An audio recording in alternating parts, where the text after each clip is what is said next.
Change Choir, give them a big hand. Give them a big hand.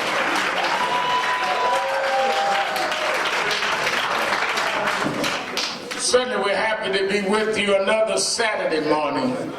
For you that are here live in the House of Justice, 106 West 145th Street in the village of Harlem.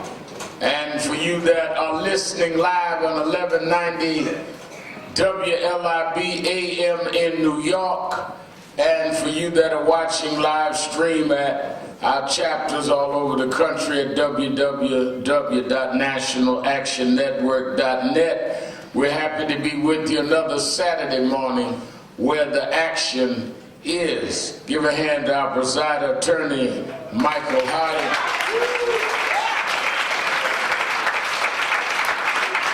And to our musical director, Brother Brevon Neal. A lot of ground I want to cover quickly, and I've got several issues I want to address, and I want you in the barbershops and beauty salons listening to really tune in, because I want to talk clearly about the second anniversary of the non-indictment on the choking death of Eric Garner, whose mother's with us again. Give Gwen Cobb a hand.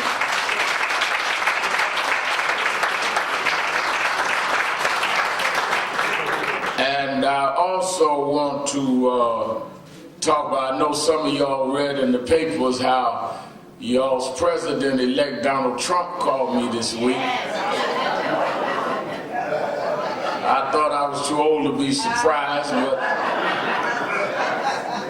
but let me first say this. I'm very happy and honored that we have our representatives here from the Independent Democratic Conference in Albany. Give them a hand.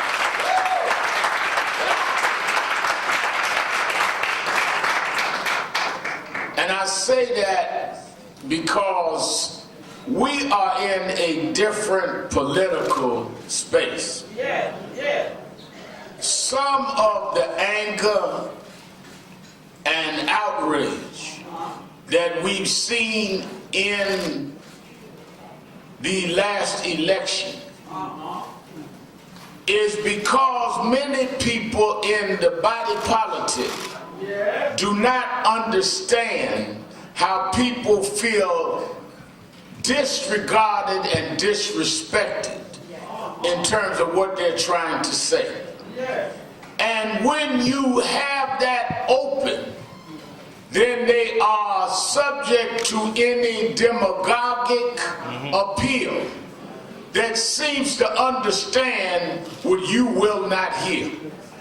In the interim, there are those that will stand up and do what is best and do what they think is right, so demagogues on one side can't exploit it, but you that are so self-righteous won't hear it and try to make sense out of nonsense. So all of those that want to get on those that have decided to deal in another way to make sure certain things happen in Albany need to understand that what Jeff Klein and others are doing on issues is something that should be led by many others. Don't get mad at folk doing what others would not do.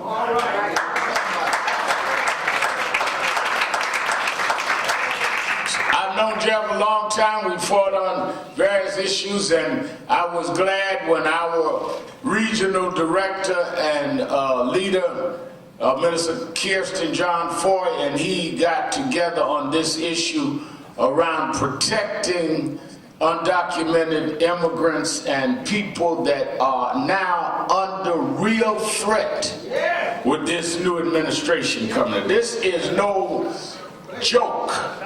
This is no let's get everybody hyped up. This is real danger. We are 6 weeks away from this being an immediate problem. And and for the Independent Democratic Conference to step up and to force this issue is something that I think that we are not only obligated to support, but indebted to give them our thanks. Give them a big hand.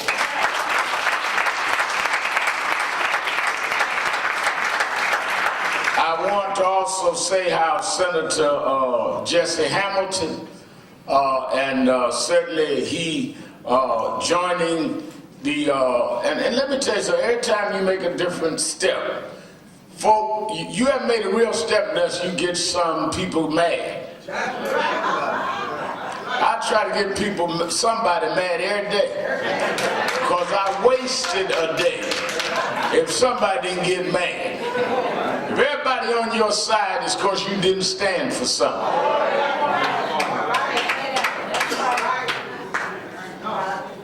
And if you try to stand in the middle all the time, you're going to get hit by traffic going both ways. Give a hand to Senator Jesse Hamilton. And y'all saw I bowed for you in Radio Land. I had to bow to our new senator, Senator Al Conchera. Now, stand up, Senator. She used to work here and head our crisis department. She's home. This is a home girl. And we're proud of her. Teresa Freeman loved her, brought her to NAN. She served here. She would cut the lights on and stay till it was dark, serving people. And I tell you, she's so effective. My youngest daughter, Ashley, who don't like much of nobody, she don't like me half the time.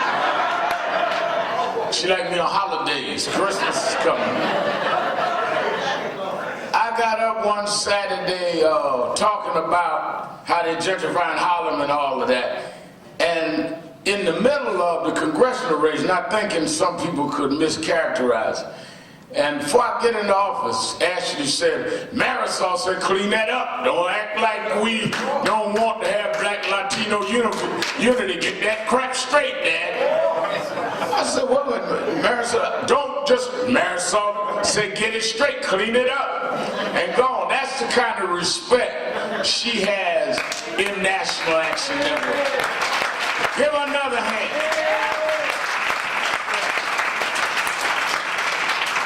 They had a big press conference at City Hall yesterday on the Garner thing. All Ashley said, yeah, me and Marisol down at City Hall. So I don't know what her and Marisol did when she worked here, but that's her buddy. She's family here. But on the issue, let me come right to one point that we need to be real clear about. This kind of division in our community that acts as though that there's some justification to the bigotry and bias of immigrants, in particular uniting with our Latino community on this issue, is not only anti-civil rights, it's anti our history. We got to deal with this straight up, because the right wing tries to play games with us. The fact of the matter is that we know to criminalize them is to criminalize all of us. It's not them or us, it is us.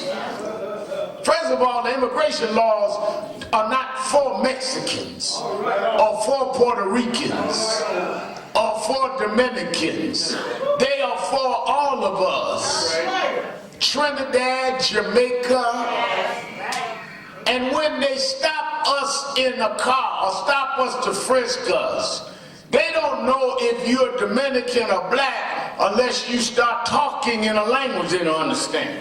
Don't act like that there's some distinguishing between bigots. And if you allow what is getting ready to happen to go down, it will target all of us. You cannot fight for civil rights for anybody without fighting for civil rights for everybody. So I was listening as Brother Root from the Vera Institute was talking. This is serious. That's why I want to deal straight up. Because a lot of y'all think it's about them. We are all one thing. Let me tell you something. With the new Attorney General coming in, Sessions, who is from Alabama and has operated in the most vitriolic way toward many civil rights and immigration rights. They did not want churches in Alabama to even service people in an inhuman immigration law. And he's against voting rights. And he's against police reform. For him to come in, and I will not understand how imminent this is why we are fully in support of what Senator Klein is calling for. He started with 250,000, they're trying to get 4 million, and we intend to stand with them in Albany and wherever we need to stand. This is a critical civil rights issue.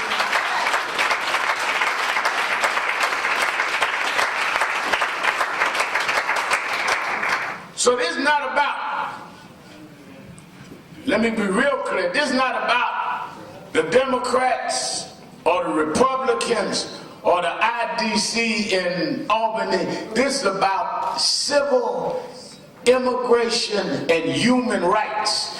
And if New York cannot show the seriousness of it by coming up with the funds to help protect people that will now be targeted by a Trump Sessions administration, then New York cannot stand up and say that we're the Empire State and we should not be the landlords of the Statue of Liberty. Don't have all these tourists come to New York to see a statue that we don't back up with that statue standing out there representing.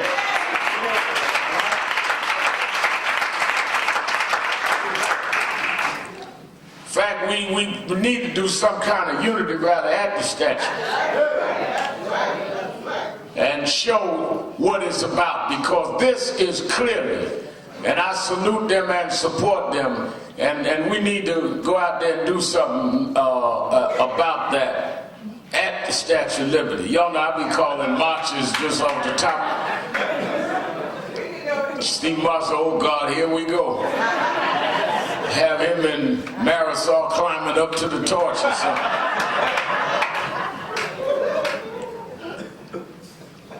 I also want to give a tremendous amount of credit to Minister Kirsten John Ford.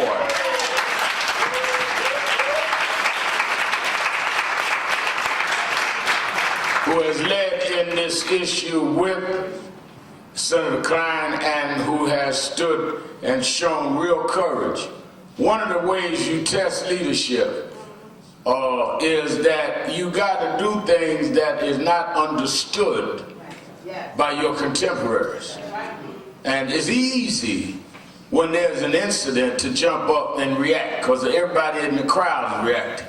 But when you take steps that are lonesome but are right, it shows real character of leadership, and he has grown into a real principled and character-based leader in his own right, Minister Kirsten John Ford.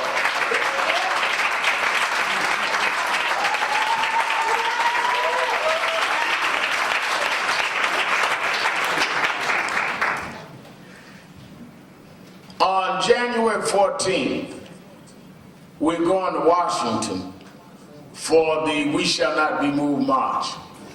Many of you have already signed up. We're organizing all over the country. I'll be in Washington Monday and Tuesday kicking it off. This is the first big gathering around challenging the agenda of this incoming administration. It is on the Saturday that kicks off Martin Luther King weekend. That Friday, Donald Trump will be inaugurated. We're going to the King Memorial to raise 4 issues We're going to say that we will not be moved in terms of criminal justice reform, which includes police reform. We will not be moved in terms of the Affordable Care Act. You cannot take 20 million people's health insurance in the name of politics. We will not be moved in terms of voting rights.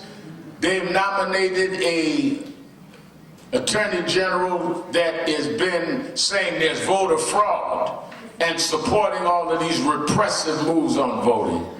And we will not be moved in terms of the economy. 178,000 jobs created last month. Every month, President Barack Obama has delivered private sector jobs. Now you have an incoming administration that is bent toward tax cuts for the rich. He ran as a populist. He ran saying that I understand how you feel in Appalachia, in Pennsylvania, and Wisconsin, blue-collar worker. And now he has put billionaires and multimillionaires and Wall Street hedge fund guys and brokers in his cabinet. We are marching to say to the Democrats in the Senate and the Congress that you have got to use these confirmation hearings to expose who these people are and use your minority vote to block them every step of the way that will not stand up in the interests of our community.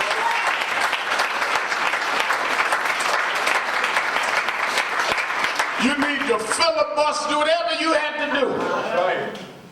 Remember, we ain't in the minority. We're not in the majority. We're in the minority. They've been in the minority, and they block stuff. Let me tell y'all need to do a little research. In 2004, I ran in that cycle. Kerry won the nomination. We supported him. He lost. In 2004, George Bush won. They also won the Senate, came back in 2006, and that is when they flipped it around and the Democrats rolled. We have been here before, where they had the Congress and they had the presidency, and we never stopped working. This is not a time to sit around having pity parties and watching Donald Trump every day taking people he beat to dinner like we watching a reality show. Oh, don't look bad. Oh, this, that. I don't care who run through the Trump Tower. I want us to sit down in that Capitol and tell these Democrats to get some backbone or we're going to take y'all out.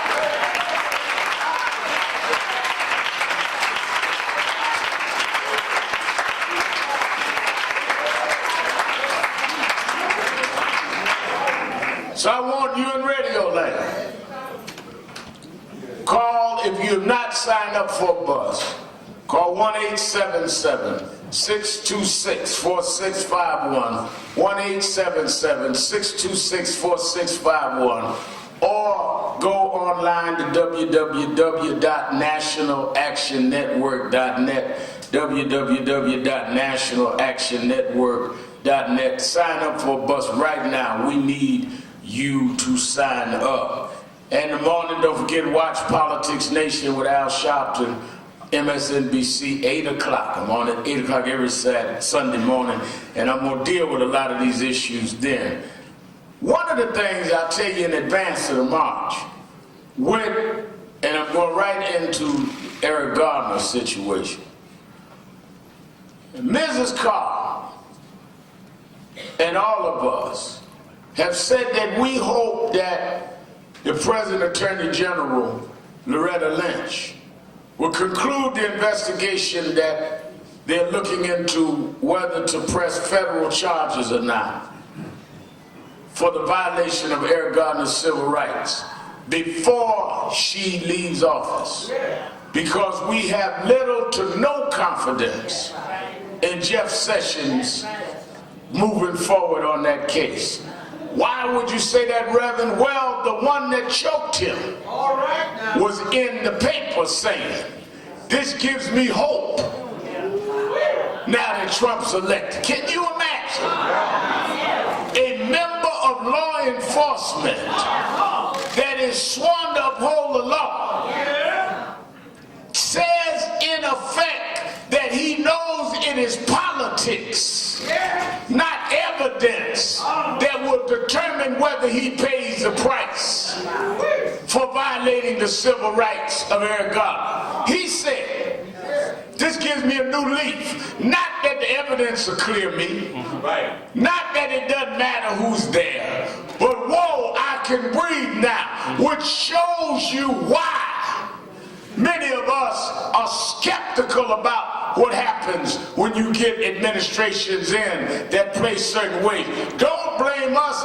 ask him why he said what he said.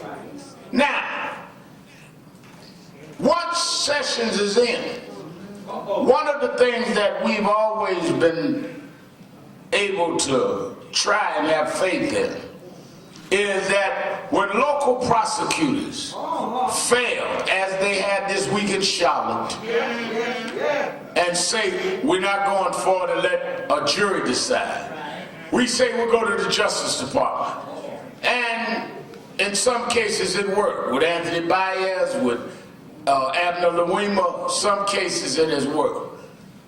It will be far from a confidential way to go now.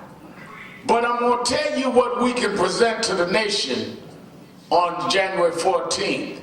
There's a model in the state of New York that can be organized nationally. And that model was created by Iris Baez and the mothers, Ms. Rosario's here, National Action Network supported, by having every governor proclaim a special prosecutor on police killings of unarmed people. The Baez-Cuomo move must become the national model now. Because we can't go to the Justice Department, but we can make governors do what was done with Andrew Cuomo here, have a special prosecutor, but they must have power and they must move effectively. Give a hand to Mrs. Baez and Mrs. Rosario. Give them a big hand.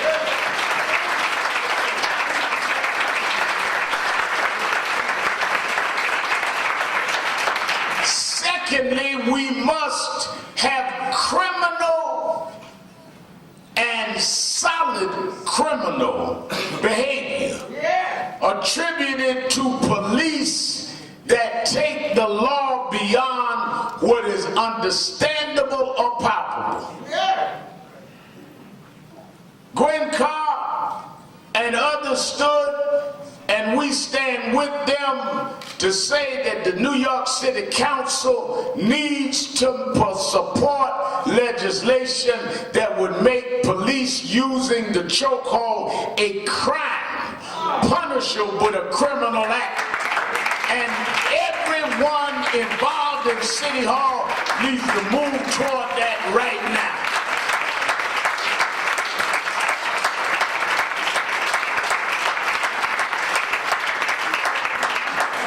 2 years ago, the DA in Staten Island would not indict, and it was announced.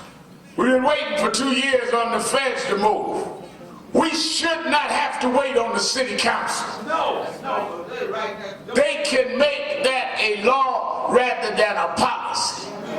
That's right. And we support that. As soon as the federal investigation is over, we will then move, depending on whether there's a trial or not, to terminate the policeman. But we don't want to give the feds an easy way out where he could say that, oh, no, I've got to go on my police trial, I've got to testify for my job, therefore I can't cooperate. So the family said, we're going to wait. But we are not going to let this go.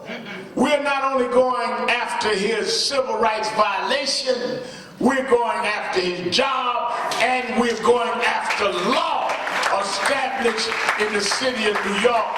Eric Garner will not be forgotten. change because of what they did to Eric Garner.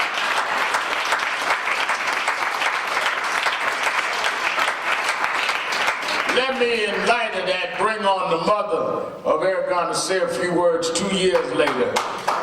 She's been here every week that she's been in town. She's never stopped. She said, I wasn't involved before, but I'm going to make up now. And she's been with us and standing tall, as well as Esau, his widow, and his children, all are involved. Our activist family, Gwen Carr, mother of Eric Garner. Good morning, everyone. I'm giving honor to God, who's first in my life.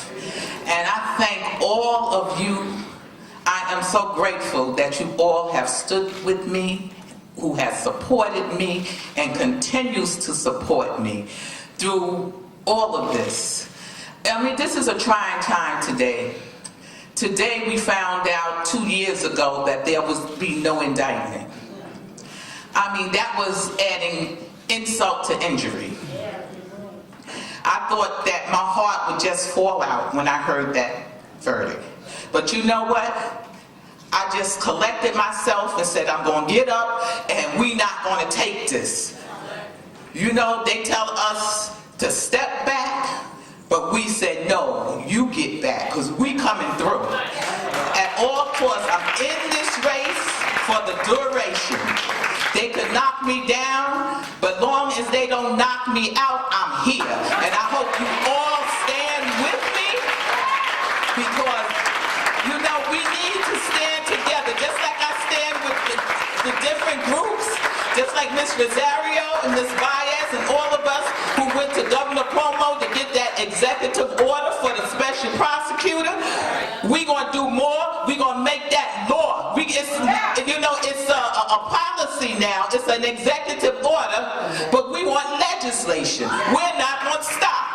And that's not all. We're going to go for more laws. And the chokehold law, we must get that into action. Even though it's too late for my son, but it may say your son, your nephew, your grandson. And, you know, we can't only be about us. We have to be about all of us. Thank you so much. Gwen Carr.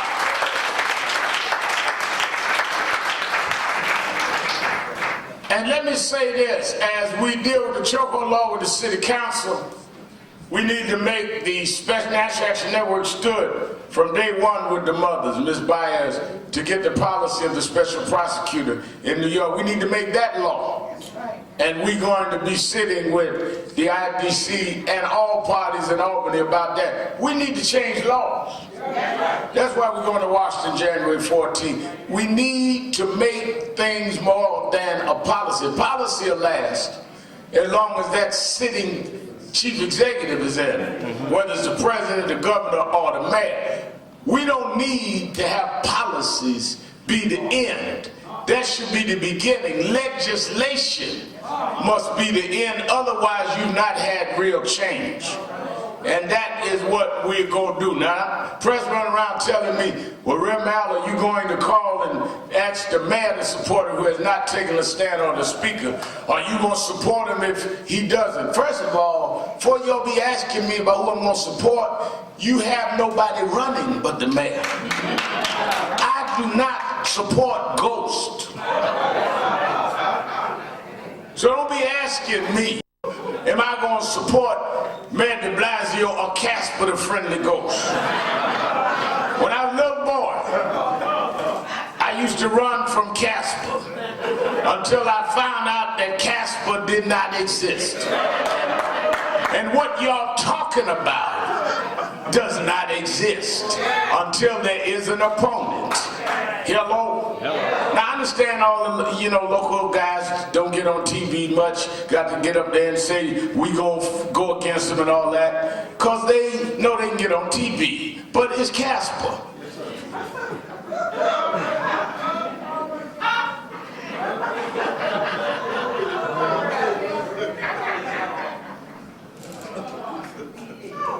You cannot beat somebody with nobody. And de Blasio Blasio supported Stop and Frisk, marched with us. We've reduced Stop and Frisk by 97% and crime has gone down. So we're glad that we were there. But now we'll even go from glad to happy if we can get a chokehold law in the city of New York.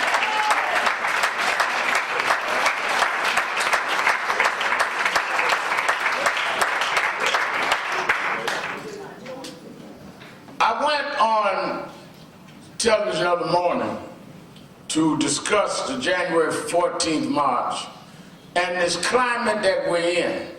We're in a very precarious time, Jeff Klein.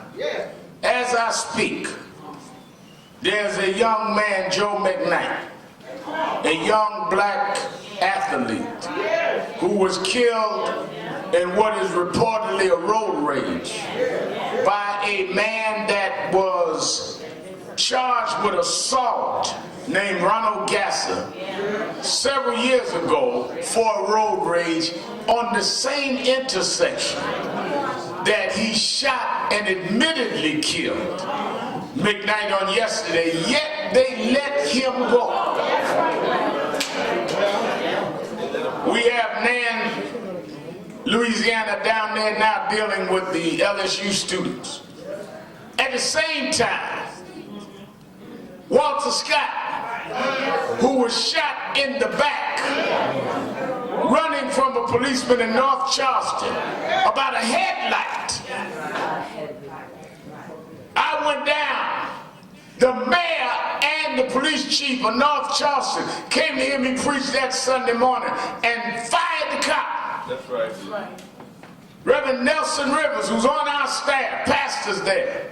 We had a vigil at the scene where Walter Scott was killed. I want y'all to see this racial look, what's going on in this country right now. We stood at the scene and had a prayer vigil. As we held hands, praying, the man that we called to pray was Reverend Palenti, who 2 months later was killed in his church as one of the 9 that was killed in the Charleston massacre. He stood with us with Walter Scott and became a victim of the biggest racial massacre we've seen in years. That young man, Dylan Roof, goes on trial this Wednesday and say he's going to defend himself. Don't want no lawyer, he's going to be his own lawyer. Now let me bring this home in the barbershop. What you don't understand, because we're in this whole TMZ reality show world where nothing sticks, we just see it. And oh yeah. But you need to stop sometime. Because anytime we just let things go by in a flash and not think about it, we make irrational mistakes. Can you imagine that the survivors of that massacre are the family members that are going to have to get on the witness stand, are going to have to look in the face of who killed their loved one and answer his questions? Can you imagine the pain that they have endured will be intensified when they have to sit in the court and respect the man that walked in a church doing Bible study and shot them because they were black and said he wanted to start a race war? This is what we're going to see this week. And you wonder why we marching? Y'all talking about we don't want to go back in the day. You in a day right now. From Walter Scott to McKnight to the Charleston 9 and not indicting in the case in Charlotte, all in 1 week. I mean, for all the time, they lucky I wasn't back there in slavery, because I wouldn't have took it.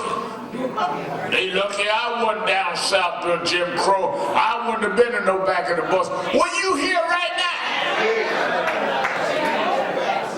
getting ready to have an attorney general that says voting rights and all of that over. You here right now in New York City, where a man to death on camera that begged for his life 11 times. I can't breathe. Don't tell me what you will not take. Stand up and show me what you won't take.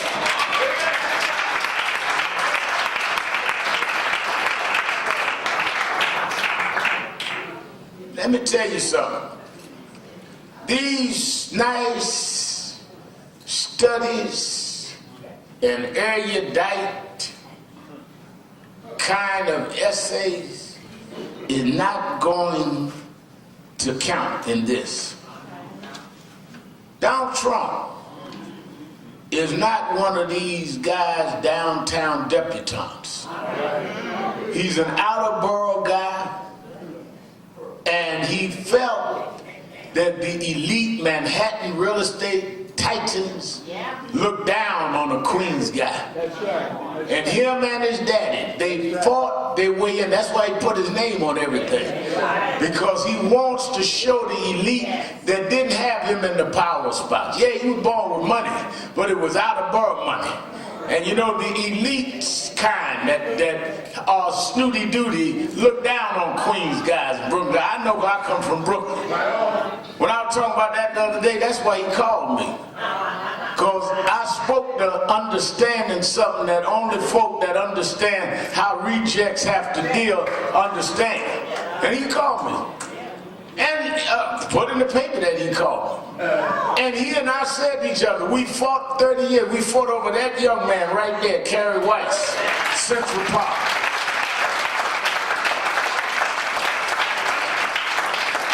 And we gonna keep fighting. And I said on the phone, we're gonna have a lot of battles, a lot of disagreements. And he said, I know that, because he knows that we're gonna fight, and I know how to fight him, and he knows that we know how to fight and deal with each other, because we come from a town that if you only look at the urban, polished, manicured side of Manhattan, you don't understand how to fight. That's why they want to bring you back and only show you part of the civil rights movement down south. But there was a movement in Howard Beach and Bensonhurst and Abner Louima and Sean Bell and Trayvon Martin. This is going to be an up south, uptown kind of battle.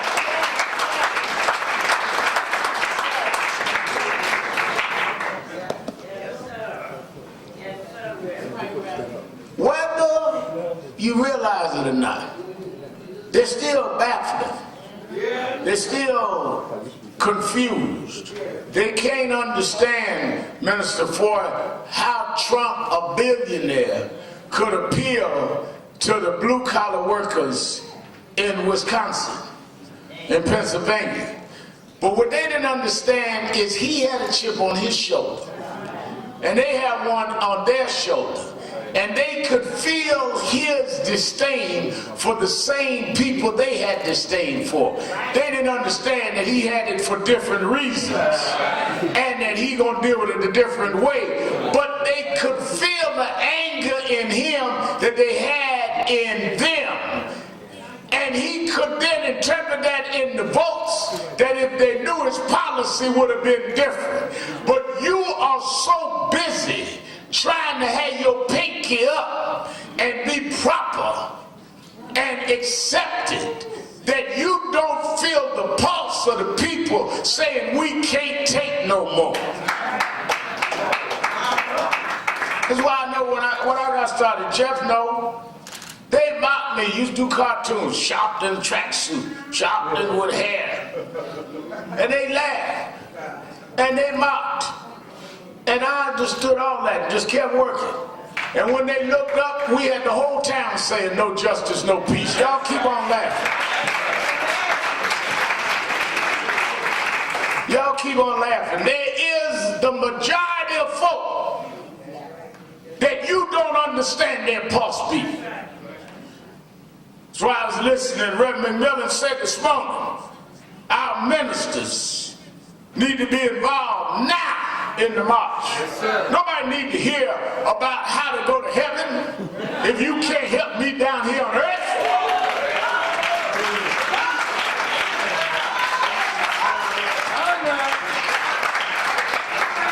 Don't give me no empty sermon. servants. If you read the Bible, they told you how to deal with Pharaoh and how to deal with wicked in high places. Don't get me ready for no gown and wings in heaven when I got to ride the subway and deal with police harassment on earth. Talk to me about a God on earth or leave me alone.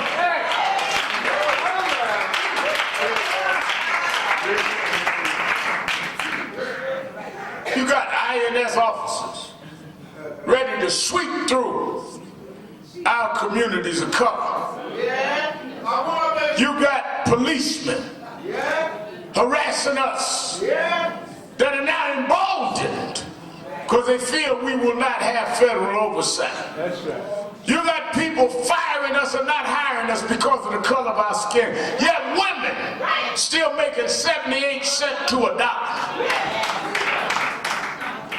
that men make. And you talk about some God in the sky. If you don't have the guts, Reverend, to talk about a God right here, then you need to sit your scared behind down and let somebody that really believes in God stand up and talk about a God that'll break the shackles of the pharaohs on earth.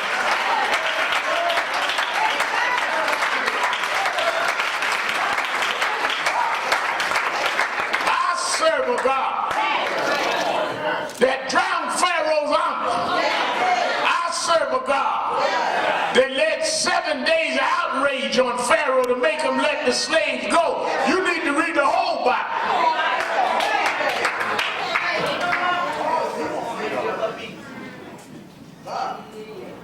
Trying to camouflage religion with your cowardice. I'm preaching home in the morning at Bethany Baptist in Brooklyn. Camouflaging, dressing up with some kind of sacred decorum. The fact that you're afraid to have an active gospel. Somewhere I read that faith without works is a dead thing. Well, Reverend, I'm with you on some of that, but I don't know. Well, I talked to a preacher last night. God said to me, now what is this Minister Foy and them doing about immigration? I said, one, it's a civil rights position. Two, we all the same thing. Third, it is your religious obligation. He said, wait a minute now. How's it my religious obligation? I said, well, because Jesus told a story about a man who'd been robbed and beaten and was laying on the road. They said that a man walked by of the same race and same religion, saw the man laying there, turned up his righteous nose, probably was on his way to Bible class, and left him laying there. Then another man came by, self-righteous, knew all the scriptures, could quote the fathers all the way back to Abraham, Isaac, but he left him laying there. But then Jesus told the story that another man came by of a different race, a different way of believing, but he stopped and took care of the man, went and put him in an inn and paid for it, and came back and checked on him. Sometimes it is the one that you are not similar to and speak a different language, but you're obligated to stop and help those if you are who you say you are.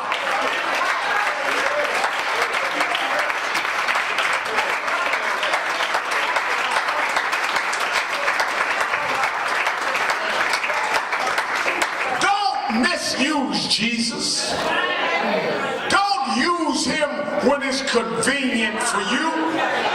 Don't use the Jesus that'll make a way, but not the Jesus that'll tell you to get in the way.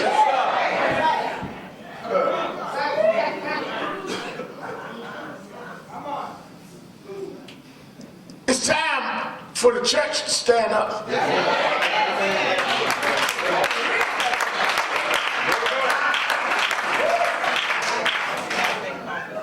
You cannot sit in your cathedrals while homelessness and poverty and police misconduct.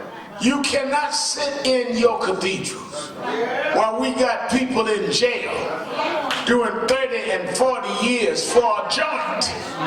And you got an attorney general coming in saying, I'm coming at your weeds and I'm not commuting no more sentences. Reverend, if you can't speak now, then you don't believe in the God you claim to believe in. They used to sing when I was growing up in church, Gwen Carter used to sing the song, God don't want, and he can't use no coward soldier. Now God calls all kind of folk. He can take folk that made mistakes. He's taken sinners. Moses murdered a man, he took him. David committed adultery, he took him. You ain't got to be pure for God to take you. In fact, God likes to take folks that's messed up and clean their mess up. But one thing in all 66 books of the Bible, God ain't never used, is he never used a punk to do nothing.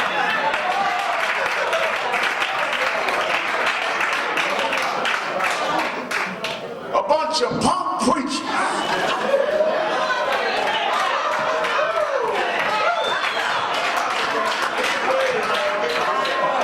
Don't laugh, Jesse. You got to get the endorsements. He wasn't laughing at y'all. He was just gritting his teeth, you know. He been sitting there a while. But I said it, and I'll say it again. A bunch of punk preachers, scared to stand up. Run around trying to get a housing contract. Want to jump on one politician to serve another because you're trying to get funded. A punk. Don't show up at a march. Don't show up at a rally. Don't never put your nail in the line. Press conference punks.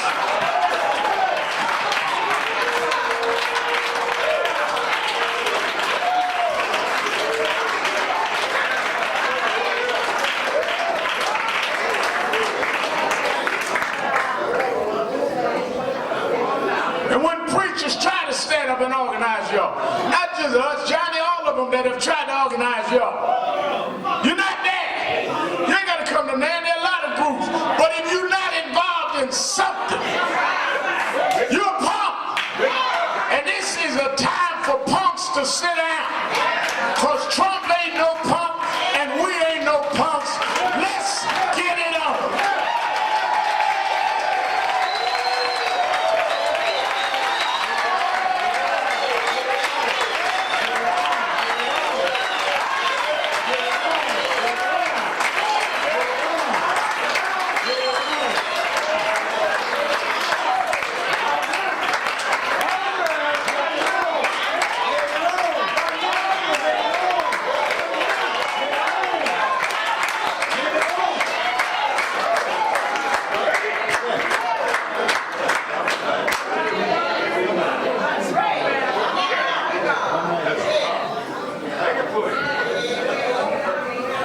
We come too far. That's right. Too much dues was paid. That's right. Too much blood was shed to allow them to reverse this, and we not stand up and fight with all we got. Didn't nobody donate our right to vote? My mother came from Alabama, father from Florida. Both of them were part of the great migration of southern blacks that came to the north looking for a better way. They thought if they could get north of the Mason-Dixon line, that maybe they could get a job. Maybe they could go and use the bathroom that didn't have colored or white on it. maybe they could have a cup of coffee at a Woolworths counter. They came dreaming of a better life. Just maybe they could vote. Because they heard about an Adam Clayton Powell in Harlem. And they came and settled in Brooklyn and got factory jobs and built a business and had 2 kids and fought for those rights. Jimmy Lee Jackson got killed fighting for those rights. Goodman, Cheney, and Schwerner, 2 Jews and a black, came from the north and went to Mississippi and was mowed down with their eyes open to get those rights. I'm not going to sit by as the son of my mother and let you take them rights back when I know the price that was paid. People left Puerto Rico, left the Dominican Republic, left Haiti, left Trinidad, left all over South America, looking for a better life here. Not because they went and had some hallucination. You told them, bring me your tithe. You advertised, bring me your huddled masses. You promised that yearn to be free. And they got here and worked and built this country. They died on foreign lands with your uniform on. They held your flag up when some of your children wouldn't hold it up. Now you want to deport them and want to act like they're in your way. We're not going to sit down.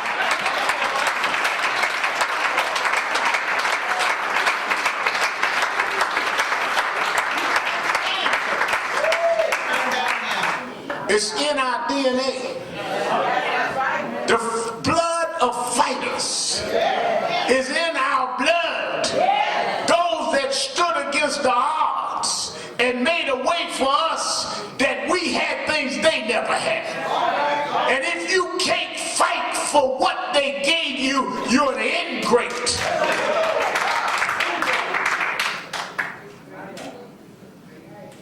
Well, Reverend, we lost an election. So we lost elections before. But we never lost our courage.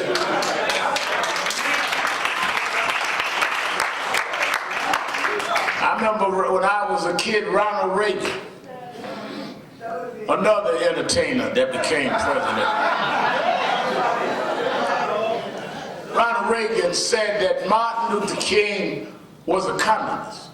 That's right. That's right. And that his birthday should not be celebrated. But Mrs. Coretta Scott King and Wyatt T. Walker, who was first chairman of the board of this organization, and Stevie Wonder put music to it. And they kept fighting. And I lived to see the day that same Ronald Reagan sat in the White House and signed the federal law proclaiming Martin Luther King's birthday a federal holiday. The man that called him a communist closed the post offices and the federal courthouses, closed the United States for Martin Luther King. Don't tell me because you lose an election you got to lose every fight. We beat people bigger and badder than Donald Trump, and we can win now if we stand up and fight back.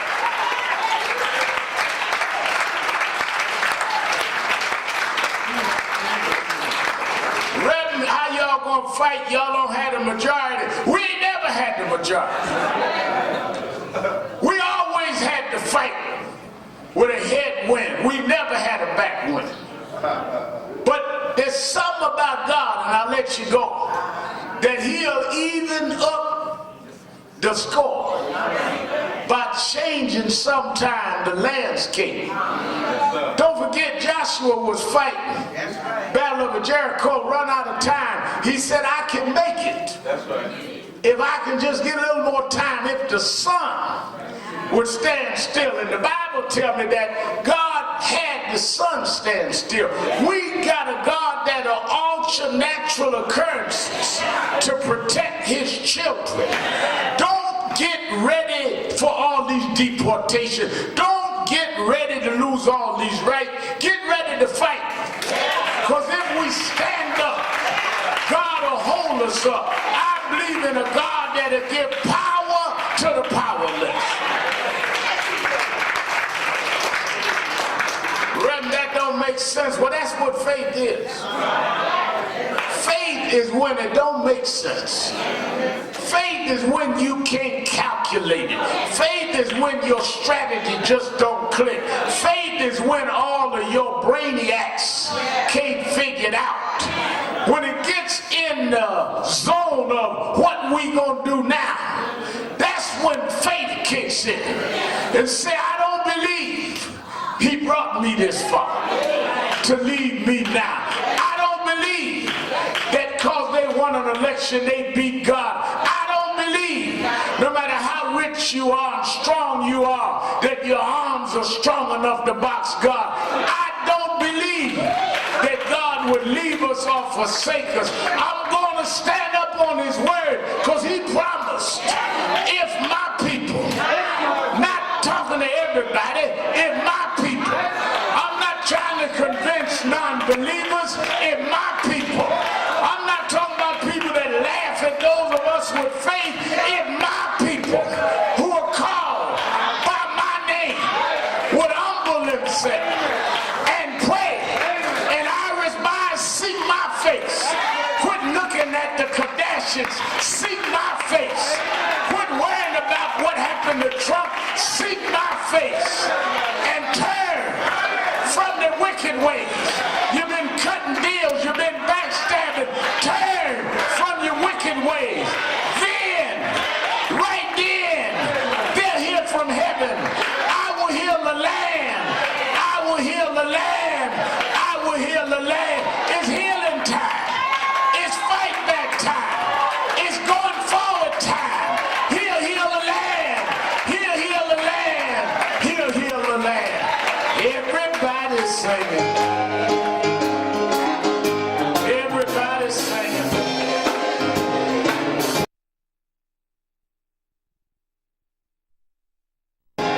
Everybody's singing.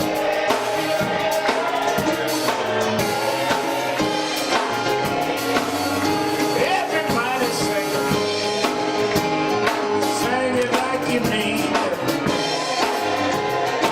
Sing it like you mean it.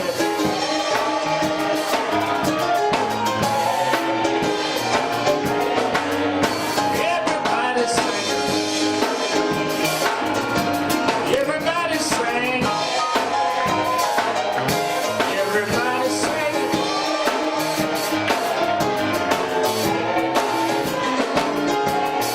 One more time, y'all. One more time, y'all. One more time, y'all.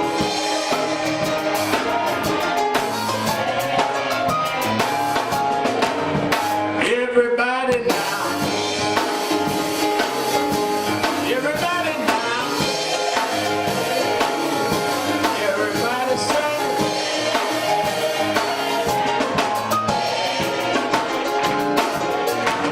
I'm gonna open the doors of the movement.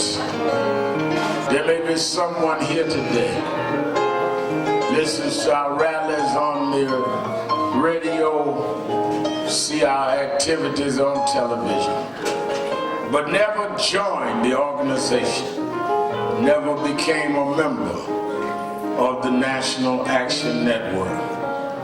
If you're here today and want to be active on an ongoing basis, I want you to just come down either aisle right to me and let us sign you up right now and make you a member of the National Action Network. Come on, right now, just come on. Everybody's singing. Everybody's singing. Everybody's singing. Yeah, sing it like you mean it. Sing it like you mean it. Sing it like you mean it.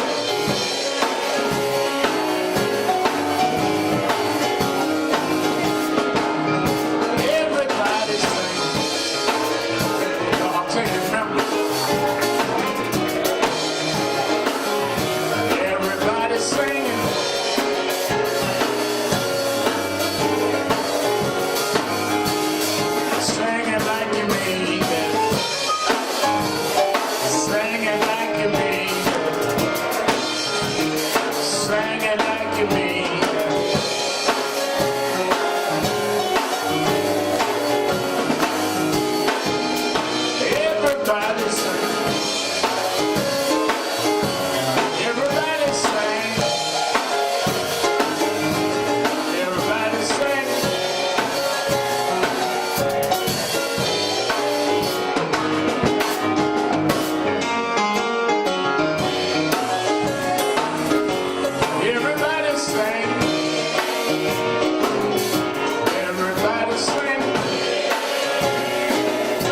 Let's raise our offering, moving quickly.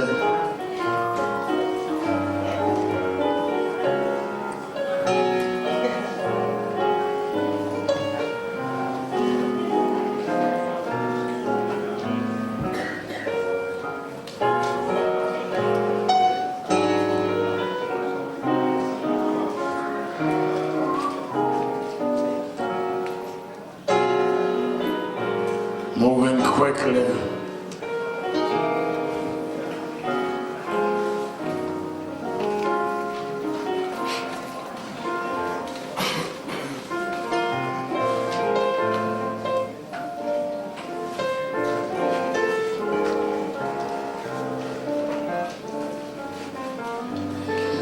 I'm going to raise our offering